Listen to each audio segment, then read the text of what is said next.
O promotor de justiça que atua no patrimônio histórico, ele acompanha a preservação dos imóveis, dos bens tombados, das manifestações culturais, tanto no sentido da preservação, quanto no sentido da restauração daquelas que já sofreram algum problema, ou que já foram objeto de um crime, de um vandalismo, ou até mesmo que por ação do tempo e por descaso das pessoas e das autoridades, foi sendo degradada.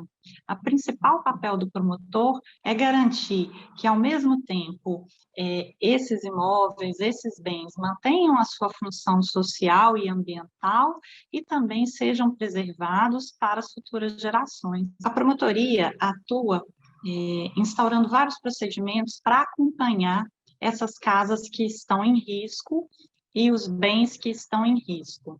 É aberto um procedimento para cada casa e a gente tem uma dificuldade muito grande, porque muitas das pessoas que moram na parte histórica, em casas históricas, são pessoas que não têm condições financeiras de preservar aqueles bens.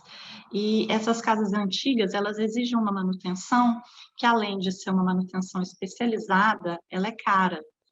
Mas a lei municipal, a Constituição também prevê a obrigação do poder público de auxiliar essas pessoas. Então, o Ministério Público faz uma ponte para que essas pessoas consigam utilizar essas moradias e, ao mesmo tempo, que essas moradias sejam preservadas, porque o direito de fruição desse bem não é só do morador, é de toda a sociedade. E tem um conjunto lá, arquitetônico e turístico, que é muito relevante, muito importante. Então, a gente faz essa atuação e esse acompanhamento, cobrando do poder público que tome as medidas e cobrando dos proprietários também, daqueles que tenham condições financeiras para tanto, que façam a reforma e façam a manutenção, impedindo que os imóveis sejam degradados. Além disso, nós temos algumas ações específicas que são, essas já são ações judiciais para a reforma de imóveis onde essa atuação preventiva não foi suficiente. Um dos exemplos mais relevantes que tem é da Igreja do São Sebastião do Pouso Alegre. Essa igreja é um bem tombado municipal, ela é muito relevante, ela fica na área rural, ela é um dos poucos exemplares desse tipo de igreja rural que existe no país, e desde 2007 o Ministério Público já tinha feito um TAC para impedir que essa degradação continuasse e garantir que fosse feito um projeto para que ela fosse reformada. Infelizmente, houve um grande descaso, tanto da Mitra, que é a responsável por essa igreja, quanto do poder público, que na época deixou que a degradação se perpetuasse e não cobrou do proprietário que tomasse as medidas necessárias.